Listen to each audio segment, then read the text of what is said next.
Welcome back to Marbella Now. My name is Nicole King.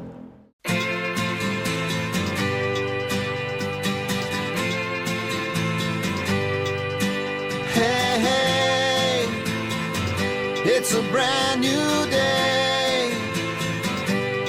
Hey, hey, hey, it's a brand new day.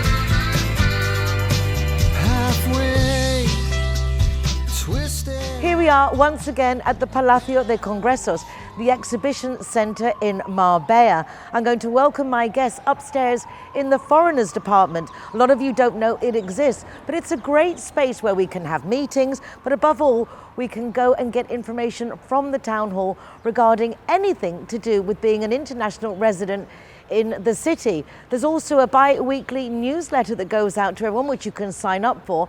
And the good news is that if you've got some information to share, you can send it to the Foreigners Department for them to include in that newsletter. Anyway, let's meet the guests of this week upstairs. Let's go. Those who watch the programme regularly will have heard of Cit Marbella. It's a fabulous business networking association, very well established in the Spanish system. So whether you're a Spanish or English or international company, small or large, this is certainly an association that's interesting for you. Also, for over a decade now, they've been sending one of the members to my program so that we get to meet the different people that make up our fabulous city. I'm delighted to welcome today Dr. Thomas Berger, and he is a traumatologist, but you are... And an orthopedic surgeon. An orthopedic surgeon. I've been Correct. practicing that all morning. Orthopedic. I even looked it up to see what orthopedic surgeons do, because fortunately, I've never needed one. Thomas, how lovely to welcome you to Marbella Now. Thank you very much for having me. It's wonderful. My pleasure. Where are you from originally? I grew up in Berlin, which used to be West Berlin. And I went to medical school there. And then somebody invited me to come over to London. And I did all my training thereafter in London. And eventually I migrated to this part of the world. How long have you been on the coast? About 18 years. 18 years? Yes. Oh, so you're certainly part of the furniture. Well, not really. Maybe.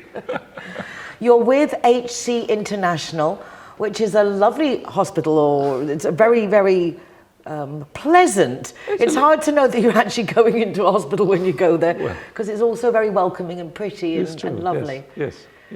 And orthopedic surgeons I now deal with when you have broken bones and I suppose arthritic complaints as well. Correct. Anything That's to correct. do with the actual skeleton. Absolutely and correct. things that happen to us. And as we get older, things happen to us. Exactly.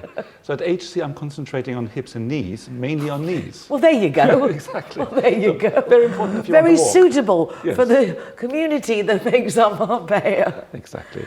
How do people, because you hear this all the time, broken my hip. Yes. This seems to be a very common thing, and the same thing as damaging our knees. Why is this such a typical problem as we get older? Well, the fracture of the hip or the neck or femur is a problem of the osteoporotic bone. And osteoporotic bones are getting softer, and small falls or twisting movements can cause a fracture of this bone. That's the upper end of the thigh bone, which is really very close to the hip joint, and fractures there, well, are very life-changing So it comes events. to the osteoporosis syndrome, which again is also very synonymous with particularly women, isn't it? That is That's correct. more tendon. Yeah, these are we call them fragility fractures. The bone gets soft. We have similar problems in the spine or the wrist. These three areas are very typical for people with osteoporosis, and it affects men and women. Women maybe a little bit more than men. That's an acute problem. Whilst we deal with this as a traumatologist, I deal with this about 100 times a year. Not at HC. At HC, I'm concentrating on the elective side of orthopedics, which is the planned treatment of conditions. And who would need a planned treatment? How does one... Somebody who has pain in the knee and the pain is getting gradually worse, and the house doctor, the general practitioner, has prescribed painkillers, and the painkillers initially work and then they don't work anymore, and eventually it becomes so bad that patients can't really walk anymore, and that's when they come usually and see an orthopedic doctor. And what kind of things can you do to help that? Particularly if the bones are soft, where do you hook things into if bones are soft? Exactly. So, I mean, we try to do as little as possible. or a little as necessary. And obviously, if it's possible to make people more comfortable without an operation, then we'll try that. And that could be advice on physiotherapy, an injection into the knee with steroid or with a gel. But often patients come with more advanced osteoarthritis, wear and tear in their knee. And we then quite frequently see that bone is already grinding on bone and the leg becomes bent. And it's hurting me just hearing you talk about it. My whole body's cringing. And these patients, obviously we assess them, we examine them, we listen to their history and their development of their complaints, and we get x-rays. And once the x-rays show that there is bone rubbing on bone in a joint, say for instance the knee joint, we can then discuss joint replacement. And joint replacement is routine surgery and routine treatment for many years, but it has gradually evolved. I'm thinking back to the old days, and you think about replacing joints, and then thinking of like the 3D printers and the things that they can make now. It must be very exciting for you in your profession to see the options that have opened up to you, I would imagine, over the past few decades. Yes, I mean, the joints have changed, the implants have changed themselves, but also the way we put them in. Say in the 60s, the surgeon would see the bone and take a saw and make a cut, and that should be good. And then in the 70s and 80s, more refined jigs and tools were sort of developed that would help you to get the cuts correct and get the leg alignment as well as possible. And in the last few years, the development has been to use electronics or computers and robotics to further refine and improve the process of implanting these joints. So it's not about necessarily printing the joints for a patient, it's about getting the joint into the best possible position, which allows a natural and a patient-specific leg alignment, and to get a ligament balance in the knee that gives you a knee that is really stable throughout the range of movement, not slack when you bend it. And whilst this is possible with mechanical or traditional instruments, we've now made a step where we're using computer-aided and intelligent instruments, which basically allow us to plan the operation before we actually do the operation. Would you like me to talk a little bit about Yes, I more would. about that? Yes, I would. I mean, just thinking of AI and all the abilities I have in my work-day, that could be useful for you is interesting. So basically, it is an operation like a regular knee replacement. The patient's in the operating theater, and we have to open the knee. I don't want to get into details here. And we have to apply a couple of markers to the shin bone and the thigh bone. And these communicate with the computer. And then we teach the computer where the leg is and how the leg is shaped. And to do that, we'll scan in points of the ankle, we'll scan in central points in the shin and the thigh bone, and we'll scan in the center of the hip by rotating the hip. And the computer learns the leg alignment, and he learns the leg alignment through the range of movement as well. And then we register the joint surface. That means we have a stylus and we draw along the joint surface. As we draw along the joint surface, a picture develops of the virtual knee as it is in the patient. And once this process is completed, it takes about 5 minutes, the computer understands the dynamic, understands the anatomy of the leg, but also how the leg moves and what the dynamic of the ligaments is and so forth. And then the computer can give us a generic position of the implant, and then we can refine the position by moving it virtually on the screen. We have a sterile screen, and we can just move the implants a little bit. And with every movement, we can immediately see how it affects the leg axis, the alignment, or the ligament balance, and so forth. And so we're trying to not have a standard leg alignment, which one fits all. We want to have a leg alignment that matches the patient's original anatomy. And we'll do that by moving the implants by half a degree this way or that way and shifting them around until we're completely happy that the implant position will give the best possible outcome. And only then, and that process takes another 5 minutes, and only then we press a button and then we use the robotic part, and that is a handheld robotic tool that helps us remove the bone only where it's necessary. And the tool is guided by the computer. It also communicates with the computer or with the robot, and it only cuts bone where we want to cut bone. So even if you hold it in the wrong position, it will not cut. It will only cut exactly where it was planned to remove some bone. So when we talk about not cutting away the knee like this, we're really talking about a few millimeters on the edge of the joint, because what it is at the end of the day, it is a joint resurfacing what that we're carrying It's funny how you're saying this. I'm thinking of my German Shepherd, Yes. which is very often a problem with them, is that they have this problem with the socket of their... Well, this is arthritis usually. Interesting. Yeah. So once we have planned the operation, and we can carry then out the bone resection, we then put a trial in, and then we can trial it again and move it again, and the computer will recognize, and we can then see whether we have achieved what we're set out in the beginning of the operation. And only once we're really happy that actually the knee moves as we want it to move, the ligaments are stable as they should be, that's when we then glue the final prosthesis into the bone, and then we close up. Wow. I would imagine with all these advancements then the recovery time is also a lot better than it would have been before, Well, if you're could being be. more precise and... I'm not sure whether the recovery time is hugely different, but what it is, the precision of the implant is better, and the leg alignment is planned. It's not one leg alignment that the jig tells you to choose. It is a leg alignment that you're choosing to recreate the patient's anatomy. What kind of time is there for recovery when someone has a hip or knee or replacement? a knee replacement? Well, knee replacements probably take a little bit longer. Patients stay 2-3 days, sometimes 4 days in the hospital. They will use crutches for the first 2 or 3 weeks, and by 6 weeks they come off the crutches and they think they're good.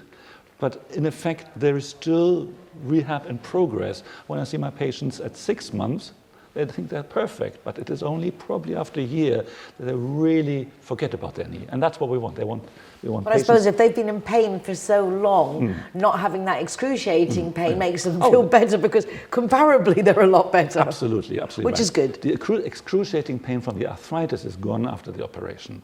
Obviously, this is an operation which includes cutting bone, and cutting bone causes post-operative pain. And we manage Is this the that. same type of procedure if you've got arthritic hands or things like that, or is it each part of the body has certain options that you can do? Yeah, and there are different procedures for different parts of the anatomy, but joint replacement can be done in the shoulder, in the hip, in the knee, in the ankle, and also in fingers.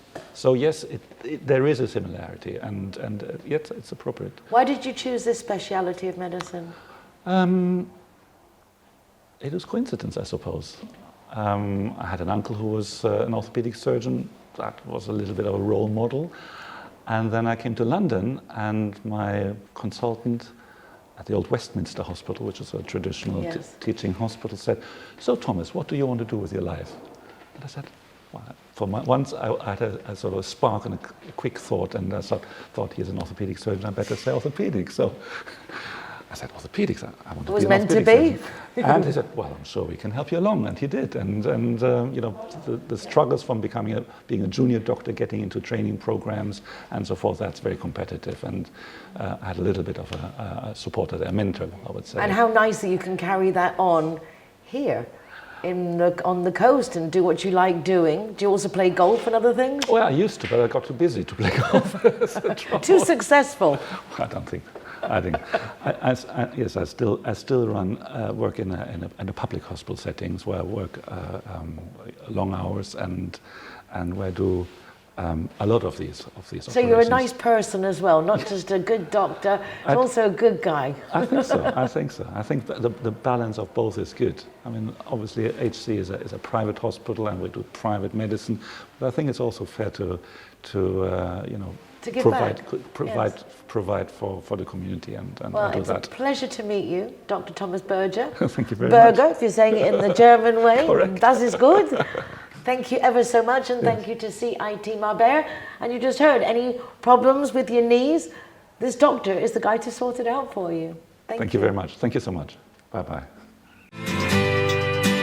Hey, hey.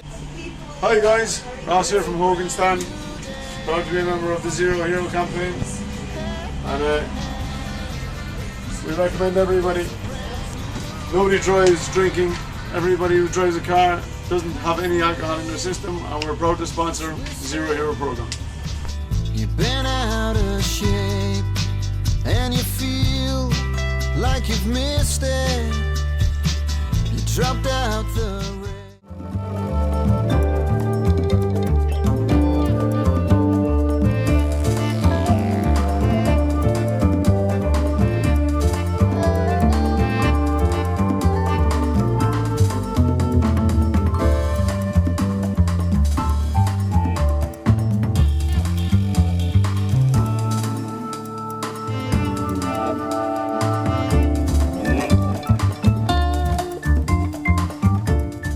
ZeroHero! Welcome to Picú Anus.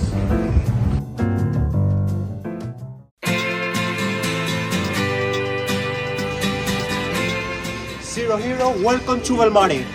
hey, hey, it's a brand new hey, hey.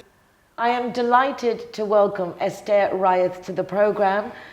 In her own name and own quality as an independent businesswoman with a fabulous social networking company that she's just launched, which I'm very happy that I'm collaborating with for my initiatives for Good Morning Spain, Marbella Now, ZeroHero. But today, we're not going to talk necessarily about the social media aspect, although we can and we probably will. But today you've actually come on as February is 7 years this month that your lovely brother passed away from leukemia. And your brother achieved amazing things at the age of 20, increasing bone marrow donations by over 1,000%, campaigning on internet when there was basically no understanding or use of internet as we have today to communicate. And I think it's lovely that you've created this Siempre Fuerte, Stay Strong association to raise funds and awareness, not just for leukemia, but for all aspects of cancer.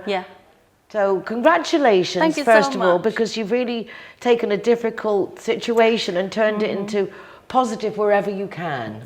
Yeah, it's emotionally challenging for me. Every year is different, and of course time is good that we've got time in the hands. So it makes you feel a bit different, but still, if you go to the core of the situation, my brother's not here, and that's what you only think about, that my brother's not here.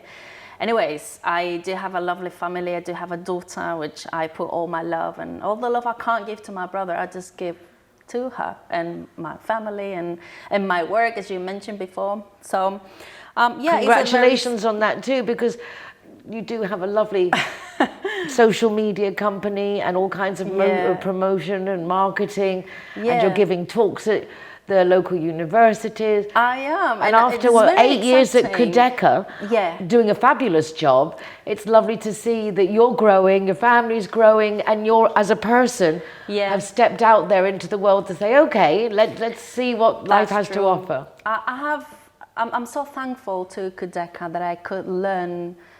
I could become an expert in communication because I was working for Kudeca for so many years, and I had to deal with so many different situations and people, so that made me grow the knowledge that I have today about it. And that's something that connected me with you. And the moment I launched myself, you just knocking on my door. Oh, hello!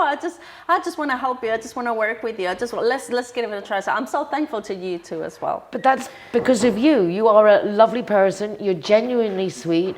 Whatever you do it as yourself. Yeah, I do. We were just mentioning off air that you have some lovely little reels that you put up on Instagram where this sultry Esther's like, let me share with you a secret about, and they're fabulous. I highly recommend you watch, because I find them just lovely. I actually go and look. Has Esther posted anything personally about her little tips? What I try to do is things that are challenging for me personally, I just try to turn it around so it can be useful to other people in communication, so we can be better at communicating with others, so we can give love better and we can receive love better. It's not all about business. It's about how we present ourselves in the world and how we connect to each other. That's why I'm here with you to talk about my brother, because he was genuinely doing kind of the same thing in his ways, of course. To think of a young person of 20 getting something like leukemia is shocking. It was, yeah. I mean, I'm sure unimaginable. I mean, is there any reason behind it? Is there any understanding of why this happens, or is it just pot luck? It can happen to anybody. Well, there is very deep understanding of that, and I don't think we do have time to discuss that in depth. But I think there's always a reason behind everything, but medically, there's no reason behind it. It's like lottery, it happens to you. However, that type of leukemia, it's mainly happening on two people like my brother, like very young, very energetic, very powerful, very strong, very fit, good diet. So that is the best recipient for Curious, isn't it? that type of leukemia, which was absolutely lethal. It's such a shame that someone with such life and so many things to do in life, and with his girlfriend and the family and not meeting Sophia, but how lovely that we can keep Pablo with us. And I think through your Stay Strong, Siempre Fuerte, it's a wonderful way. The logo is beautiful with all the different colors of all the different cancers, but it's shocking to see that there are so many different types of cancers. Well, yeah, and so many that will show up eventually, because this is just, well, of course we had COVID, but cancer was the pandemics of the world for so many years. I mean, it's something that's still with us. We don't know what to do with it, but still happening to so many. For my brother, when diagnosis was presented to us, he was very shocked, but he was very certain. He was very sure. He didn't want to present himself in a pitiful way. He wanted to be an example for so many, for other people. What he did was to tell everyone what he was feeling, what he was going through. He didn't know that was what we call today a strategy plan for social media, but he did it like a drop every day. He was saying something about his physical state, his mental state, spiritual mood. He was communicating through social media, and it was probably the beginning of it all, or the beginning of how we do understand social media today, as you said before, yes. His endeavours to increase the donations of bone marrow, it's just impressive when we don't even understand that. I would never think of donating bone marrow. I didn't know that you could. I didn't know it was needed. No, actually, that's a very good point, because even myself, when I was very young, I didn't know. I thought it was that they remove your spine out of your back and then they gave you a new one. I mean, so far from that, it's not like that. It's about blood. So we all needed that information, not only because we have to donate, but because it's a knowledge that we need to give to the younger generation. So as I always say, my brother was hopeful that when students get to 18 years old, they would wish to become donors. So, I think, again, it's that getting the awareness out, letting people know that this is necessary. Exactly. How helpful that contribution, that self-sacrifice in that degree can help others. It doesn't cost you any money. And you only go to the hospital if you get called by the hospital, because how do you say that in English? That someone that's compatible. Exactly. And unfortunately, it's difficult, but it happens. So you just need to give a sample of your blood, and then your DNA study is in their database. And then if someone comes up that needs, and is it painful to extract what they need to do? Well, the first time you just need to give a sample of your blood. That's not painful at all. And if you get the call, you need to go to the hospital. And well, it's not painful because they give you the anesthetic. Anesthetic. So it's not painful, but you need to be in the hospital for a day, yes. Okay, but I mean, it's not, But it's worth doable. it. It's doable, it's doable. worth it, and it can Yeah. really make a big difference. With your association, Siempre Fuerte, Stay Strong, Yeah. you've got some lovely merchandising, very Yeah. exciting, and you're using the Very funds nice, yeah. for that and other initiatives that you're doing to raise funds, but not necessarily, as we said, for the No. Stay Strong. You're using the Stay Strong to then, as an umbrella, for Exactly. you then to help different associations. Yeah, so we're going to do these every year. So last year it was the first, it was the launching campaign. This is the second year we decided to help FMIC, which is a Malaga association, and they care for the psychological aspect of cancer patients. And it's Malaga based. So we're very happy to do that. What we do is just exactly what you said. We try to raise funds to help others. We don't need the money. Others need the money to do a lot of stuff. So we try to make it, we try to choose associations that are related to cancer somehow, but it doesn't have to be that way. It depends on the needs. It's very nice that, in the sense of you understand the process, the finding out, the going through it, tragic loss, the psychological issues, not just for your brother, but for all of you. It must have been tremendous, and it's very reassuring to know that there are associations out there that are there to cover all the different aspects. Yeah, the spiritual aspect is really important. Also the physical aspect, because it's just you and I that we're healthy, and we wake up in the morning, as you said the other day, I wake up in the morning, I look in the mirror and oh, this is awful. It's not awful. We're alive. It's great. Yes. So when you become sick, or you become potentially, I mean, death illness, I don't know how to put it in English, like a very important illness, it's very different what you see in the mirror. Because what you see in the mirror is not real. It's your mind tricking you all the time. So it's really, really important we help associations like this. Without a doubt. But I think it's absolutely fabulous, all the initiatives you're doing. Congratulations on your new business. Thank you so much. And it's very I'm exciting. delighted that it's going so well, delighted to be part of it.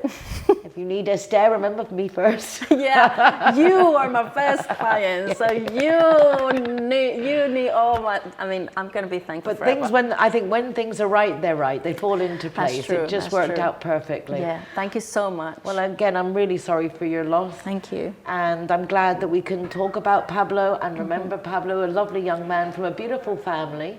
And I wish you all the best. Thank you so much. And see you soon. See you soon. Hey, hey.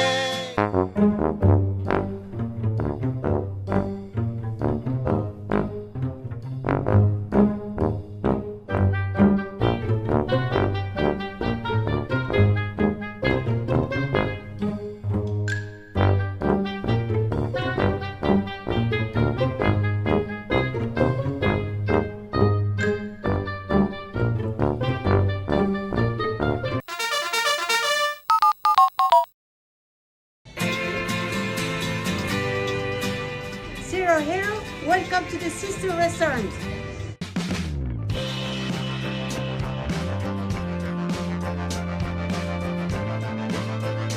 Zero Heroes, welcome to Urban Chai.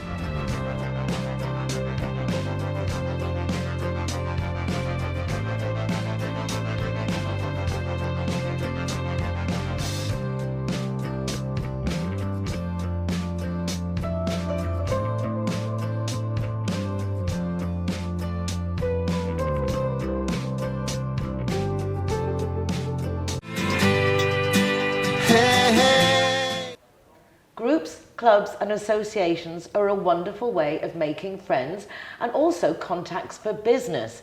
We had a lovely chat with our Cit Marbella guest of the week earlier in the programme, and now we're going to welcome the lovely Sandra of the Synergias Club.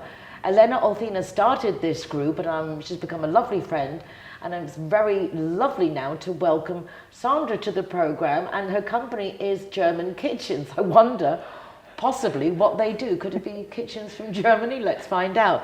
Sandra, how lovely to see you. Good morning. We've been WhatsApping and chatting, Yes. getting ready for today. Yeah, I'm very excited to be here. Thank you for the invitation. It's my very first interview on television. Well, what an honour that your first interview, I'm sure, of many, is with Marbella now and our local town hall TV station, which is very cool that we get this opportunity to meet other people who live in our city, and opportunity to say to make friends, but also to find out what we can benefit from our international community, over 140 nationalities. Yes.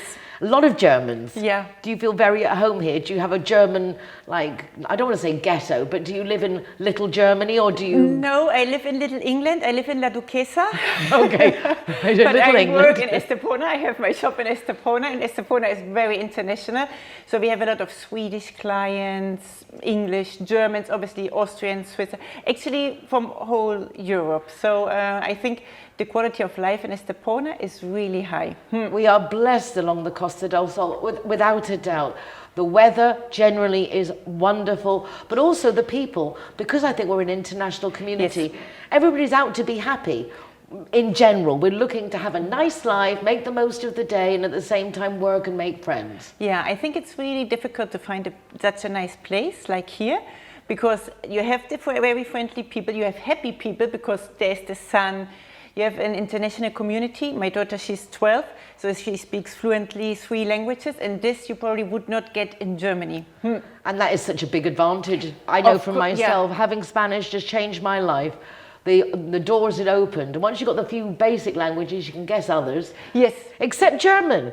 German is a bit tricky. I think you have to... I had home Deutsch in my car for like 2 years, driving the kids back. I did a lot of work in Germany with German companies, and I wanted to learn. Ich möchte sprechen Sie Deutsch, but if it's you ever difficult. Want a lesson, you call me or my daughter, and we will. It's difficult. I think the Latin languages, I think, are easier to grasp, and all these long words that you have in German. Exactly, that's really true. Putting all the words together put them together and they make really long words. That's true. The company name is Spanish Kitchens? German Kitchens. Do you bring them from Germany? Yes, okay. Exactly. So it takes around 2 to 3 months, depending on the model, to bring them over. But most of the people, they are building a new villa or an apartment, or they're doing some building work in it. So there's normally enough time to wait for the kitchen. Why would we want a German kitchen over an English kitchen or a Spanish kitchen? Tell us the magnificent... I'm sure there's a really great features that we don't have. Yeah, I mean, there are lots of different companies, that's true. So the first thing people have to think about, more or less, how much money I would like to spend on a kitchen. It's the same with a car. So if you want really good quality and you want a kitchen that lasts and has nice features, then you have to spend a little bit more of money. If you don't want the doors going click, click, or things like that. Our drawers, they run very smoothly. You have a kitchen for 25, 30 years, and it will be always perfect. And a kitchen now is like a living room. People live in it, so it's very important that it looks nice, but as well it's practical. We have clients that just want to look it nice because they have an open space, there's a lot of open plan design now. That's like the thing. So if you don't have a pretty kitchen, it can ruin the whole aesthetics. Exactly. You try to make it a whole big living room. So if you're a mom, you can cook, but you can still interact with your children, for example. And lots of people, they come and they say, oh, we want to take the wall out between the kitchen and the living room and make it a whole big room. So obviously you want it to look nice. And if you are really cooking and you like to be in the kitchen, then you want nice appliances, good units. As well, a lot of our clients are between 60, let's say 50 and 70. So what they want as well, it has to be really practical. You don't want to get into units and take everything out. You want everything to have it really in a nice place. You take the pull-out out, you have everything organized there, and then you pull it back and you go. Very important is those little aspects where you have things. Where I live now, the kitchen is like, there's a cupboard so high up to the right over the sink. It's like, am I really going to get the ladder out every time I want to use the cupboard? It's so badly thought out. Exactly. I mean, a kitchen is a very personal thing, because what some people think is comfortable, other people think that's horrible. This is for the design and as well for the colors and things like that. So you really have to talk to the people that are in the kitchen or that will be in the kitchen, because sometimes there comes a couple and it's very funny because he gives all the advices, but he's never doing anything in the kitchen, and the woman is getting upset and says, but let me do my thing, you know. But it's really a thing that we talk to the people. I have obviously a very nice showroom in Estepona, so people can open things, they can have a look, or which worktop height is perfect for me, which... That's another issue with the height, particularly in the sense of, say, the Spanish people have over the years always been smaller. Exactly. Now it's different, and the youngsters are bigger. I'm not sure if it's the McDonald's or the cereal, but something changed. But there again, my son-in-law is very tall. Yes. And every time he works in the kitchen where they live, he literally opens his legs to bring himself down to a level that he can. I know it's like, for me it's fine, but I'm 5'1". Yeah. But he's 6'1", and it really is very uncomfortable. Exactly. So you can have worktop heights from 94, even 97 for tall people. We have there's lots of Scandinavian people here at the coast. So all the Swedish, they are more or less like the Germans, or they used to be big as well. So you need to have a good worktop height to be able to cut things, to prepare things. But they're things you wouldn't think about unless you're tall. Exactly. You can't imagine what they're going through. Yeah. Or they have the oven on a view height, which is really practical as well. Not have it underneath the hob. So most of the people that put a new kitchen in, they have it on a higher level. Again, thinking of older people, you want to just be able to take things out the oven and not the bending down, the lifting up weights. Absolutely. That's the point. So we can really make every kitchen very practical, especially sometimes if the people buy an apartment that is 25 years old or 30 and has this really, really old kitchens. It completely changed their life. So you go in, you do the planning for everything, you sit down with them, discuss all the different aspects that the person using the kitchen would need. Exactly. Some people, they have already a very defined idea from what they want. And other people say, oh, you think about and you give me the ideas. So we have a very nice computer program where we can design the kitchen and they see exactly how it will look like. This helps a lot of people. So we organize everything, I do the design, and then they say, oh, and how would it look if we change this unit to a glass unit, for example? And then we change it and they say, oh, I like it with the glass unit. Why don't we leave it like that? So it's always or often a process, a development. Well, it's nice that you can actually have the aid of technology to see it before you just do it, because it's hard for some people to imagine and visualize what it's going to look like. Yeah, especially when you take walls down, you get different paints, you get a different floor. It's just a completely different room. Are there color trends and different fashions that come up each year that one incorporates in kitchens? We have some new things that come up, some work and some not. So we had many years with very white, now it's maybe white with some wooden colors. We get now more worktop colors like blue and green. So you can see that people are getting a bit more brave and want to maybe integrate some more colors in their kitchen. How long have you been on the coast? I've lived here for 25 years. I came very young, actually as an au pair, and then I just liked it, so I stayed here. And later then I opened the kitchen shop. So you didn't come doing that from Germany, it's something that you came here. I came very young. Well, that's an interesting step to take, to move into kitchens. Yes, I was not even cooking, to be honest, when I started my career in kitchens, but I met an Austrian guy, he had a kitchen shop, and he said, oh, why don't you come and work for me? So it was actually by coincidence. I wanted to stay, I loved my life here, so I said, okay, I can try to learn about kitchens, and that's now, like more than 20 years ago. It's funny how we fall into our careers, isn't it? Exactly. Yeah, it was really by coincidence. Absolutely. You learned a lot. You realised you were good at it, and it's like, yes. okay. I like my clients because it's very international. So I have well-educated clients, always interesting. They are, yeah, it's just a nice way of working. They come on time, which is nice as well. You make an appointment at 12 and the client is there at 12. So and no Spanish customers welcome. You see, I'm joking. No, I'm joking. I'm joking. But we maybe have one Spanish customer a year. I will go to the Spanish television as well, so maybe we can improve that. But it seems that the foreigners, it's more important to them what is in the house, you know, nice kitchen. I think also we just stick to what we know. Exactly. A Spanish person wouldn't necessarily think, oh, I'm going to go buy a German kitchen. They might think you only speak German. Yeah. But obviously you speak English and you speak German and you speak Spanish. Exactly, fluently. Muy bien. So, muy bien. Muy bien. Todos los españoles están bienvenidos. Wonderful to meet you. Really look forward to coming and visiting your showroom in Estepona. I'm sure it's equally as gorgeous as you are. And a big thank you to Elena Alpina of Synergies Club for sending along Sandra. It's been a pleasure to meet you. Thank you very much. The same. Tschüss. Tschüss.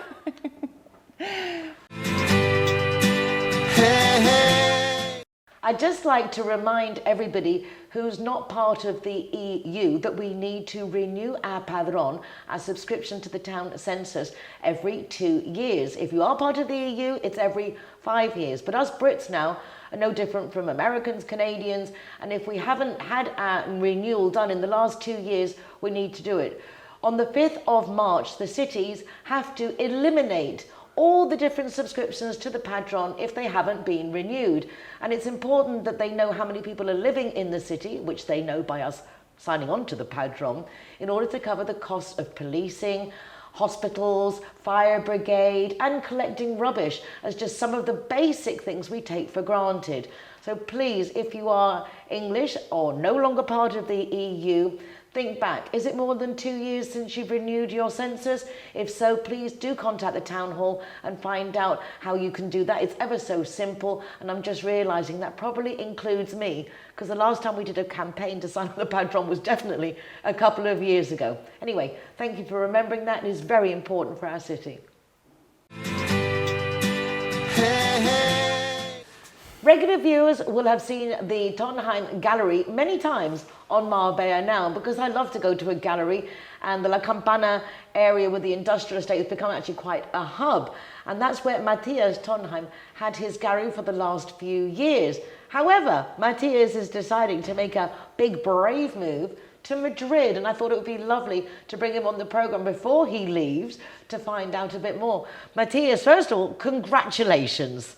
Thank you. I'm just very excited for you. Yeah, me too. And I'm actually not leaving. Sorry. Yay! No, but well, I'm moving my big space to Madrid, and I've been working in Madrid for years, other stuff, and doing a lot of fairs, art fairs there. So, for me, being in Madrid is very natural. I love the city. I think it's actually one of my favorite cities in the world. You know, I do some business in the U.S., New York too, and in Sweden, but that's just because I'm Swedish.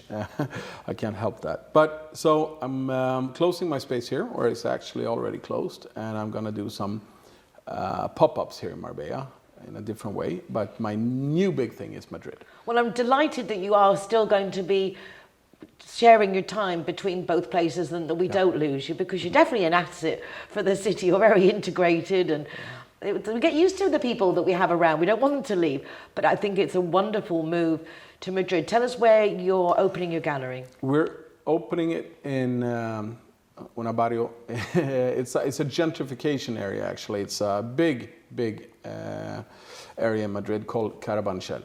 And some of the parts of Carabanchel is getting really good. Some are a little bit left behind, and some are still not so good. But it's a big part of Madrid. And Carabanchel, we are in the good parts, and I would say I'm from the suburbs of Stockholm, so I'm not really afraid of this. I kind of feel at home. So But the cities expand. But the city's expanding. It's like Trekker used to be like a suspect area, and now it's like the most chic part of Madrid. You can go to it, so cool. And Carabanchel's doing the same. Is gradually galleries are moving in and just bringing up the area. Yeah, I would actually compare it to Brooklyn in New York 20 years ago. I think this is sort of the Brooklyn of Madrid. So I like it. It's a big, nice space, and I'm not alone. It's at least 10, 12 other good galleries there. And then over 300 artists have their studios there since many, many years. So it's definitely the new art center of Madrid, and it's up and coming. And it's very affordable. You get this big, industrial spaces that I like, So, I feel very, very pumped. It's imminent now. You're opening on the 1st of March. 1st of March. 1st of March, if you're in Madrid. Yeah, if you're in Madrid, you have to come. Tönnheim Gallery. You have to come. Tönnheim Gallery in Carabanchel. I haven't, Calle Miguel Mayor, número 1. Good address. Yeah. Anyway, and it's like my neighbor is another gallery too. So we are like sharing a big storage together. So it's really, and it's actually through a good friend of Madrid who's a professor at the art university. So all the contacts are made and ready to welcome you and help you in this incentive. I have to say the art community is very, very welcoming. I mean, I come from the world of sports. I did a lot of sports, and everybody says that, it's such a comradeship in sports, and it is, and it's very welcoming. But try to be a guy and go see a football match and start asking questions about what is offside, who's the guy in the black shirt doing the whistle, and people look at you as if you're really stupid. So we take some stuff for granted. Then on the art world, people think it's so complicated, so coded, I don't feel welcome.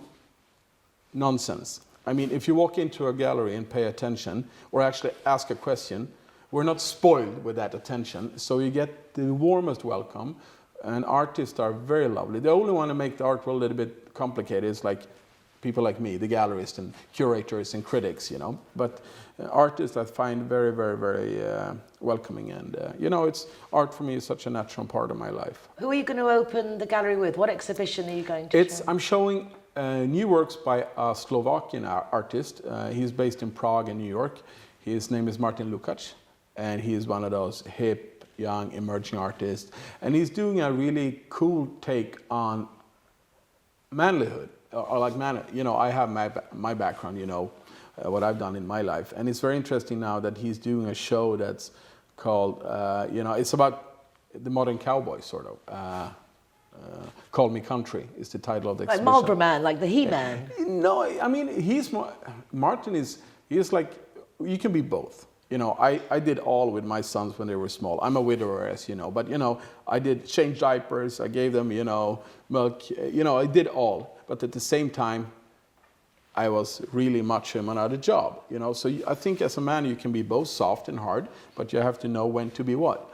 And the urban cowboy, the modern legend that Martin is talking about is like this now, because you see it in fashion.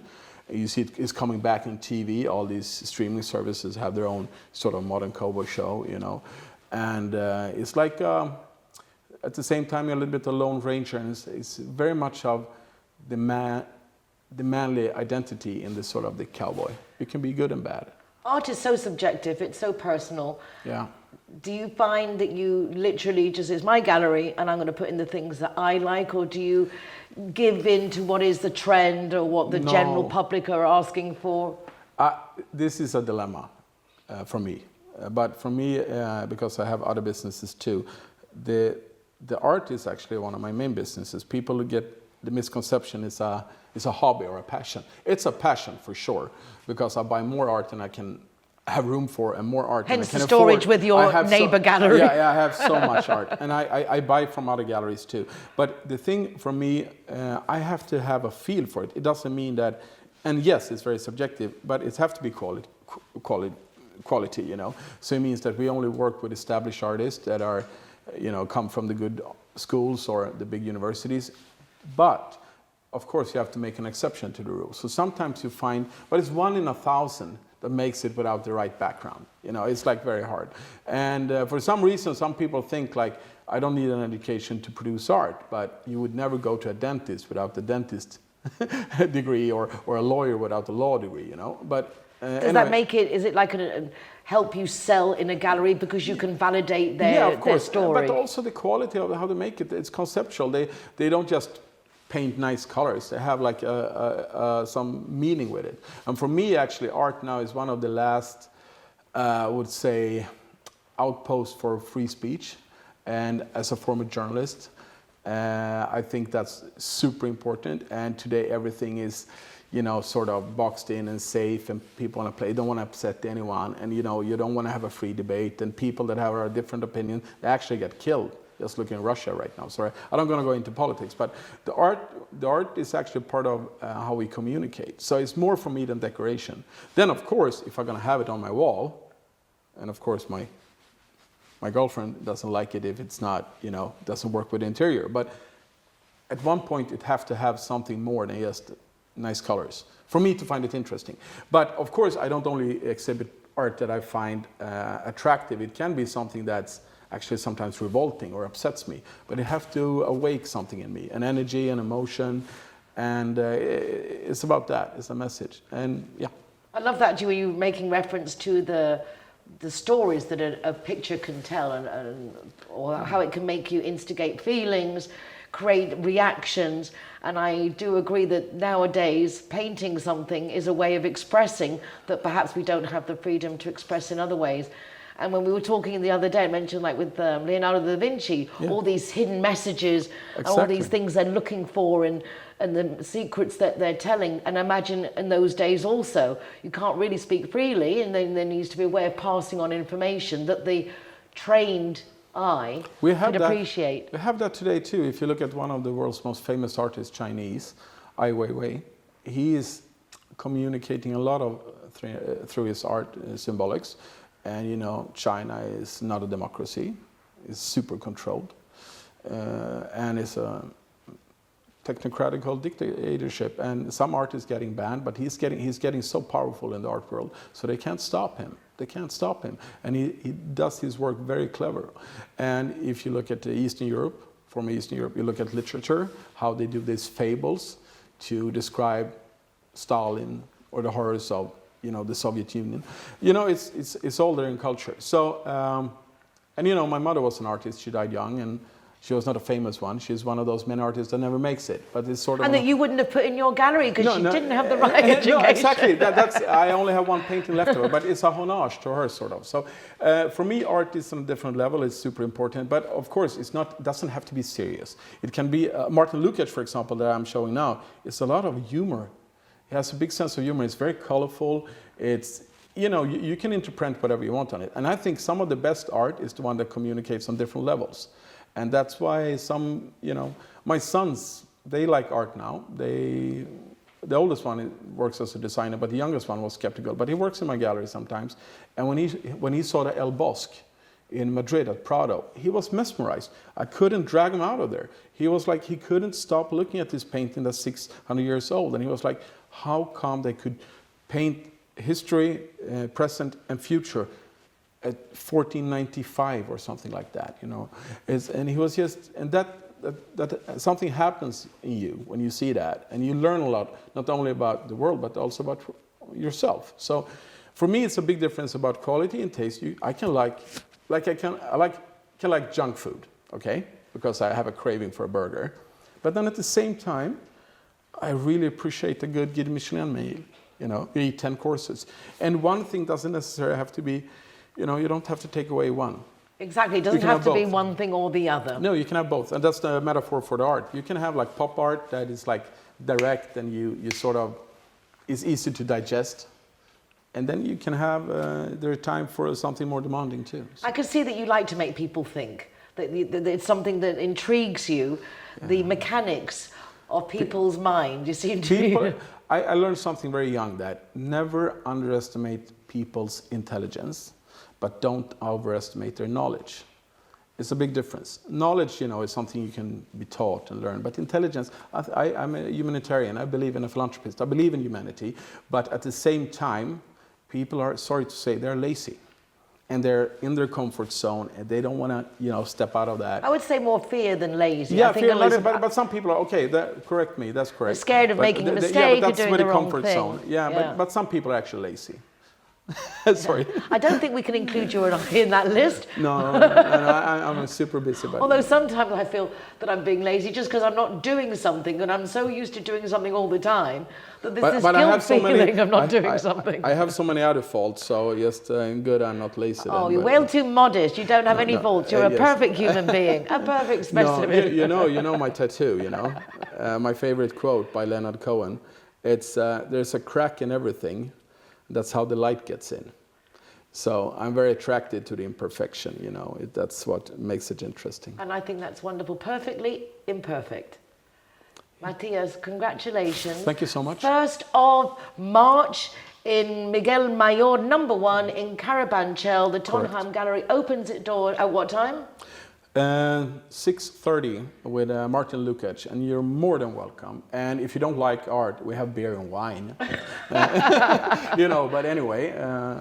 It'll be lovely. If you're in Madrid or going to Madrid, do check out Mattias's gallery. I know it'll be worth it. I love going to the gallery locally and look forward to visiting the one in Madrid. Thank you so much, Mattias. Thank you. And we're also doing the big art fair in Madrid. The week after. You're going to be... No, Your Vanity. The Your Vanity. The up and coming one. So. Well, congratulations and best of luck. I hope you sell it all. Me too. Thank you. Hey, hey.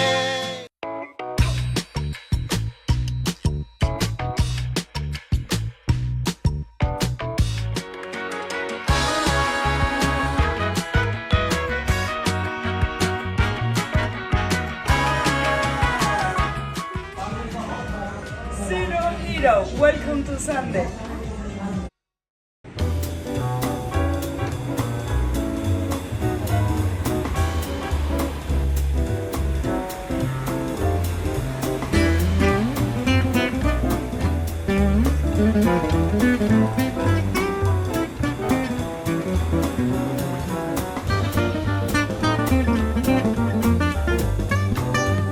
ZeroHero customers are welcome to Restaurant Alameda in Obal Urban Hotel in Marbella.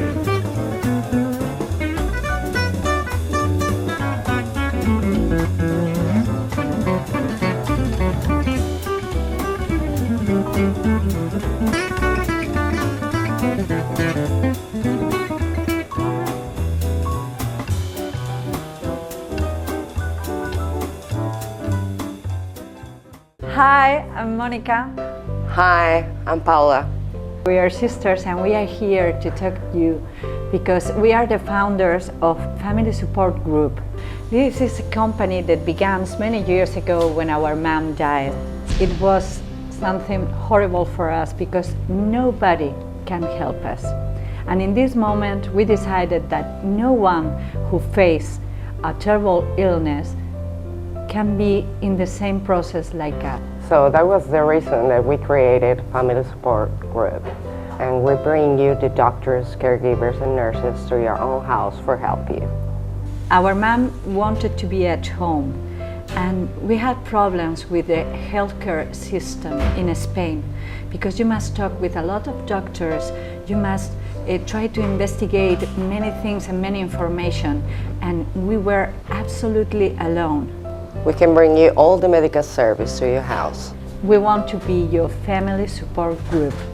No one needs to pass away in a hospital or in a hospice. You can be in your own house with your family and with all the dignity and treatment that you need for your family.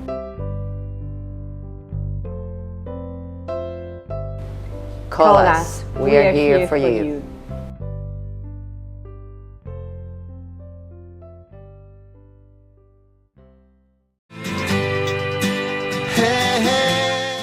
Well, that's it for another week. I can't believe how quickly the hour goes by. A big thank you to my guests for joining us and to you for watching. If you would like to watch recordings of the program, you can do so from the rtvmarbella.tv website. You can also go to my website, nicoleking.es, to get information about the programs, links to the programs, a link to the ZeroHero website with an ever-increasing list of restaurant, bars and hotels offering free soft drinks to the designated drivers. And thank you. Take care of yourselves, be nice to each other, and please do join us again for more of what's going on in Marbella right now.